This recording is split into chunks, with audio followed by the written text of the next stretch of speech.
BPL এর ফাইনালে শেষ মুহূর্তে শেষ ওভারে চট্টগ্রাম কিংসকে হারিয়ে দ্বিতীয়বারের মতো চ্যাম্পিয়ন তামিম ইকবালের ফরচুন বরিশাল।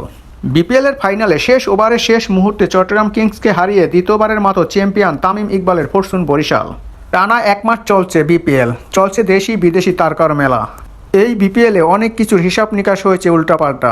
বিপিএলের শুরুতে ফর্মে থাকা রংপুর রাইডার্স বাদ পড়ে যায়। ধুকে ধুকে খেলা চট্টগ্রাম কিংস কাসিমের গতিতে ফাইনালে চলে যায়। খুলনাকে হারিয়ে শেষমেশ ফাইনালে খেলতে টিকিট পায় গতবারের চ্যাম্পিয়ন দল ফরচুন বরিশাল এবং চট্টগ্রাম কিংস। ফাইনালের জন্য গতকাল 7 তারিখ শুক্রবার সন্ধ্যা 6:30 মিরপুর স্টেডিয়ামে মুখোমুখি হয় তামিম ইকবালের ফরচুন বরিশাল ও তামিম ইকবালের নিজের মাতৃভূমি চট্টগ্রাম কিংস। প্রথমে ব্যাট করতে নামে চট্টগ্রাম কিংস। এদিন চট্টগ্রাম কিংস খেলেন ফাইনালের মতনই। ব্যাটিংয়ে নেমে বরিশালের বোলারদের উপরে চড়া হয় এদিন। চট্টগ্রামের ব্যাটারদের সামনে পাত্তা পায়নি বরিশালের বোলাররা। চট্টগ্রাম এদিন ওভারে 10 করে রান তুলে ওপেন জুটি ভাঙে 121 রানের মাথায়। আউট হন খাজা নাফায়ে। আউট হওয়ার আগে করে যান 44 বলে 66 রানের অসাধারণ একটি ইনিংস। এরপরে গ্রাউন্ড ক্লক এবং পারভেজ হোসেন ইমন দুজনেই চট্টগ্রাম কিংসকে উপহার দেন অসাধারণ একটি খেলা।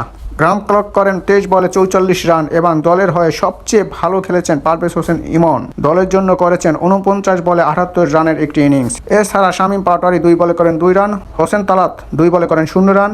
বরিশালের হয়ে মোহাম্মদ আলী এবং ইমন হোসেন নেন একটি করে উইকেট। নির্ধারিত 20 ওভারে 3 উইকেট হারিয়ে চট্টগ্রাম সংগ্রহ করে 194 রান। 195 রানের জবাবে ব্যাট করতে নামে তামিম ইকবালের ফরচুন বরিশাল। ওপেন জুটি ভালোই শুরু করেছিল তামিম ইকবাল এবং তৌহিদ হৃদয়। দলীয় 75 রানের মাথায় প্রথম আঘাত হানে চট্টগ্রাম কিংস। আউট করেন দেশ সেরা ওপেনার তামিম ইকবালকে।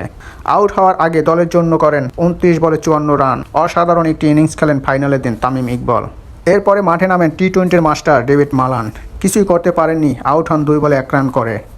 এছাড়া মাহমুদুল্লাহ রিয়াদ 11 বলে করেন 7 রান, মুশফিকুর রহিম 9 বলে করেন 16 রান, তৌহিদ হৃদয় 28 বলে করেন 32 রান, কায়েল মায়ের্স 28 বলে করেন 46 রান, মোহাম্মদ নাবি 4 বলে করেন 4 রান। শেষ ওভারে নাটকীয় জয় রিশাদ ইমনের। 6 বলে 8 রান দরকার, প্রথম বল ডট দেন। পরের বলই ছক্কা মারেন রিশাদ হোসেন। তৃতীয় বলে সিঙ্গেল নেন রিশাদ। চতুর্থ বলে আবার ডট।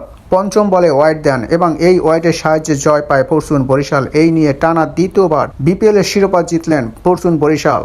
তো দর্শক, এই ছিল আজকে আমার ভিডিওতে। আমার ভিডিও যদি ভালো লাগে অবশ্যই আমার ভিডিওটি সবাই লাইক কমেন্ট শেয়ার করে আমার সাথে থাকবেন। ধন্যবাদ সবাইকে। আসসালামু আলাইকুম।